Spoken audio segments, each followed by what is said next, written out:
इंद्रियों का मुख परमात्मा की तरफ हो। ये तब संभव है जब भक्ति के अंदर ज्ञान आने लगे। तो जब ज्ञान आएगा तो प्रेम अपने आप वैराग्य पैदा कर देगा। आज पूर्णिमा की रात्रि, शरद पूर्णिमा, प्रभु ने जैसे ही मुरली की निनाद छेड़ी तो ऐसा लगा समस्त गोपांगनाओं को कि उनके व्यक्तिगत नामों को प्रभु पुकार रहे हैं। एक गोपी अपने पति का चरण करा रही थी। जैसे ही मुरली का निनाद सुना सो झट छोड़ यमुना के पुलिन पर दौड़ पड़ी। एक गोपी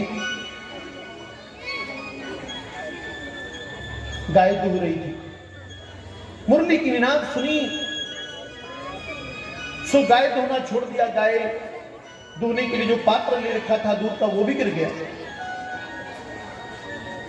ये गोपियां कौन हैं जो ब्रज में आकर के परमात्मा की अनन्य भक्ति में लीन है? ये गोपियां सुत रूपा, मत्स्य कन्या, सिद्ध रूपा, साधना सिद्धा, देव कन्या। जब अरण्य वन में भगवान राम वन यात्रा को जा रहे थे तो बड़े बड़े अमलात्मा विमलात्मा सन्यासी लोग तपस्या में भगवान के अलौकिक दर्शन को राम के किया और मन में जागृत हो गया प्रेम कि काश में प्रभु को अपने हृदय से लगा। वही दंडक वन के ऋषि आज गोपी बन करके ब्रज में निवास कर रहे। जब भगवान ने मत्स्य उतार लिया था तो मत्स्य कन्याएं प्रभु का आलिंगन करने की चेष्टा करती। आज वही मत्स्य कन्याएं ब्रज में गोपियां बन करके आई है। स्वयं सिद्धा, साधना सिद्धा, सुत रूपा, मुनि रूपा, देव कन्या आज समस्त ब्रज में गोपियां बन करके आई है। इन गोपियों को ब्रज 84 कोष में फैला हुआ और समस्त गोपियों को भगवान की मुरली से उनके व्यक्तिगत नाम सुनाई दे रहे हैं। एक गोपी रसोई गृह में चावल बीन रही थी। जैसे मुरली की नाद सुनी, थाल छोड़ दिया, दौड़ पड़ी। एक अपने आंखों में काजल लगा रही थी। एक ही आंख में काजल लगाया कि मुरली की नाद सुनी और छोड़ करके भाग गई। दूसरे आंख में काजल लगाना ही पड़ी। एक गोपी पति को भोजन करा रही थी। सुना तो पति के सामने भोजन लेके पहुंच चुकी थी और जैसे ही मुर्गे की नाद सुनी सो थाली छोड़ दी, दौड़ पड़ी।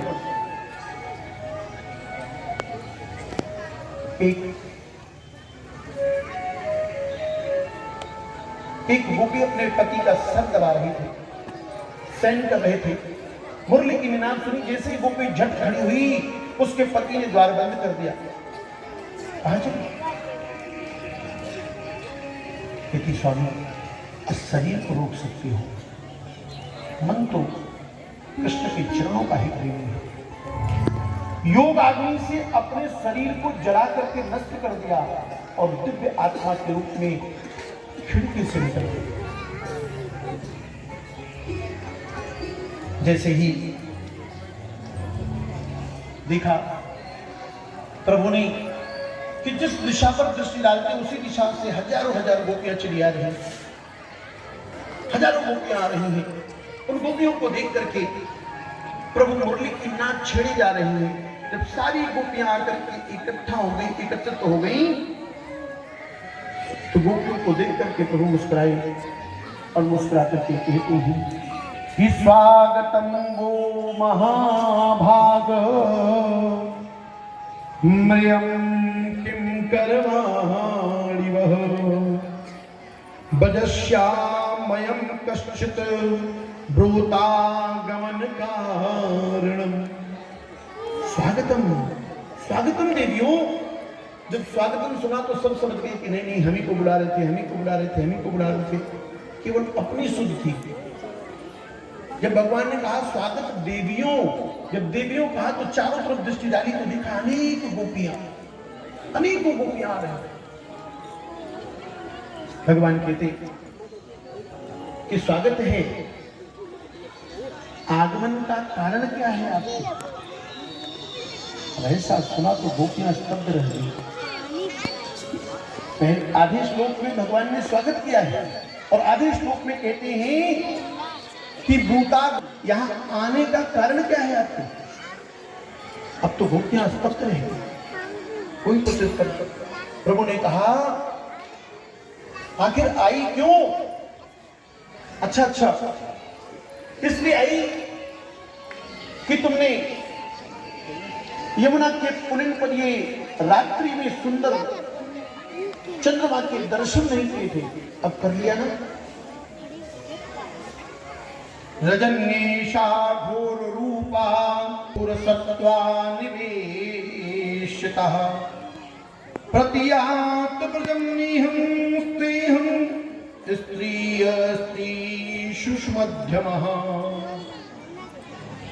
अरे तुम सब अपने अपने पतियों को छोड़ करके आई, वो भी रात्रि के प्रहर, ये कदापि अच्छा नहीं किया। तुमने सुंदर वन देख लिया, चंद्रमा देख लिया, अब लौट जाओ अपनी अपनी पत्नियों के घर। रात्रि के प्रहर अपने पतियों को छोड़ करके आई। पतिव्रता स्त्री का धर्म क्या है ये तुम्हें नहीं पता। अरे पतिव्रता स्त्री का धर्म है कि एक ही व्रत, एक ही धर्म, एक व्रत लेवा और काय वचन मन पति पद प्रेमा। एक ही धर्म, एक व्रत लेवा, काय वचन मन पति पद प्रेमा। श्री राम जय राम, जय जय राम, श्री राम जय राम, जय जय राम, श्री राम जय राम, जय जय राम, श्री राम जय राम, जय जय राम। पतिव्रता स्त्री का धर्म है कि मन से, वचन से, कर्म से सर्वत्र पति के चरणों की सेवा करे। और तुम रात्रि को जानती हो पतिव्रता स्त्री का धर्म क्या होता है? मैं तुम्हें बताता हूं। एक पतिव्रता स्त्री एक दिन अपने आंगन में बैठ करके चावल बीन रही थी। उस पतिव्रता स्त्री का धर्म था कि रोज पति को स्नान कराती, वस्त्राभूषण धारण कराती। जब पति घर से बाहर जाते तब वो गृह कार्य करने लगती। पति के आते ही सारे गृह कार्य को त्याग करके उनके चरणों की सेवा करती। एक दिन वो पतिव्रता स्त्री घर में चावल बीन रही थी, चूल्हे पर अग्नि जल रही थी। पास में उसका 1 वर्ष का नन्हा सा बालक गोद में था। चावल बीनते बीनते गोद का बालक बैठ गया आंगन में। तभी उसका पति आया। पति ने आते ही जल मांगा। उसने चावल की थाली रख दी और जाकर के पति को जल ले आकर के दिया। पति देवता ने जल पिया और वहीं आंगन में लेट गए, उसके गोद में सर रख कर। पतिव्रता स्त्री पति के सर को सहलाई जा रही है। उसका वो बालक जो आंगन में खेल रहा था वो घुटमन घुटमन चलता हुआ जलती हुई अग्नि की तरफ बढ़ने लगा। उस पतिव्रता स्त्री ने सोचा कि यदि बालक को रोका नहीं तो बालक अग्नि में गिर करके नष्ट हो जाएगा। अगर मैंने बालक को रोकने के लिए आवाज लगाई पति की निद्रा भंग होगी, मैं उठी तो भी पति की निद्रा भंग होगी और दोनों कारणों से पति को हुए कष्ट से मेरा पतिव्रता धर्म नष्ट हो जाएगा। चिंतन कर ही रही थी कि उसका पति सो रहा है और उसका वो बालक घुटमन घुटमन पहुंचता अग्नि के समीप पहुंच गया। अग्नि के समीप पहुंचते ही वो पतिव्रता स्त्री देख रही है और उसकी आंखों के सामने उसका बालक उस जलती हुई अंगारे में गिर पड़ा। आंखें बंद कर लिया उसने। रोना तो चाह रही थी परंतु रो नहीं पा रही थी, क्योंकि रोएगी तो उसकी सिसकियों से, उसके अश्रु से उसके पति की निद्रा टूट सकती।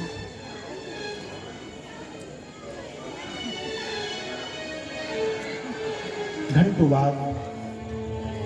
बाद जब वो पति उठ करके बैठा, उसकी निद्रा पूर्ण हुई तो उस पतिव्रता स्त्री ने दौड़ते हुए रसोई गृह के अग्नि कुंड में दृष्टि डाली। दृष्टि पड़ते ही अग्नि दहक रही थी, ज्वालाएं बहुत तेज थी। इतनी दहकती हुई अग्नि के समीप वो पहुंचती है तो देखती है कि उसका वो बालक उस अग्नि कुंड में कमल से सुशोभित जल में करलव कर रहा है, खेल रहा है। ये होती है पतिव्रता स्त्री का धर्म। और तुम सब पतियों को छोड़ करके वो भी रात्रि में आई। गोपियां कहती है स्वामी हे कन्हैया, ऐसी ही एक कहानी मैं भी जानती हूं। सुनाओ कौन सी कहानी जानती हूं? बोले एक पतिव्रता स्त्री, वो नित्य अपने पति का सेवा सत्कार करती, पूजन करती, भोजन कराती, और जब उसके पति घर पर नहीं रहते तो पति के नाम की माला जपती। एक दिन उसका पति कुछ व्यवसायिक कार्यों से एक नगर से दूसरे नगर को जाने लगा। वह पतिव्रता अपने उस पति से कहती कि स्वामी आप चले जाओगे तो मैं पूजन किसका करूंगी? उसने कहा धैर्य रखो। अपनी एक मिट्टी की प्रतिमा बनवाई और बनवा के पतिव्रता स्त्री को दे दिया। बोले जब तक मैं व्यापार में बाहर हूं तब तक तुम इस प्रतिमा का पूजन करो। वो नित्य अपने पति की मूर्ति का पूजन करती, स्नान कराती, भोग लगाती, बदले में बचा प्रसाद ग्रहण करती। निरंतर इसी प्रकार से उसके कम महीनों चलते रहे। एक दिन उसका वास्तविक पति द्वार पर आ गया। वो पतिव्रता स्त्री उस समय अपने मिट्टी के पति का पूजन कर रही थी।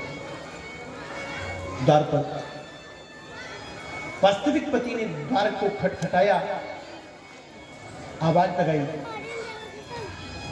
पतिव्रता स्त्री पूजन कर रही थी। पतिव्रता स्त्री सोचने लगी कि यदि मैं पति के पूजन को छोड़ती हूं तो भी मेरा पतिव्रता धर्म नष्ट होगा, और यदि द्वार पर खड़े पति को प्रतीक्षा करनी पड़ी तो भी मेरा पतिव्रता धर्म नष्ट होगा। हे गोविंद, आप ही बताओ उसे क्या करना चाहिए, आप ही बताओ। कन्हैया ने कहा लो कर लो बात। अरे ये भी कोई पूछने वाली बात है? अरे जब उसका वास्तविक पति द्वार पर खड़ा है तो मिट्टी के पति का पूजन करने का क्या लाभ है? प्रभु, आपने अपने प्रश्नों का उत्तर भी इसी ने दे दिया। वो कैसे? अरे जब मीरा को विरक्ति हुई तो मीरा कहती है कि ऐसे पति को क्या वरूं जो जीवे और मर जाए, बरबरी गोपाल को मेरा सुहाग अमर हो जाए। तो इस मिट्टी के पति का वास्तविक रूप से हे गोविंद, हे गोपाल, संपूर्ण जगत के पति तो आप ही हो। ये सब तो मिट्टी के लोग हैं। क्यों? क्योंकि एक दिन मिट्टी की काया मिट्टी में समा जाएगी और मिट्टी में समा जाएगी।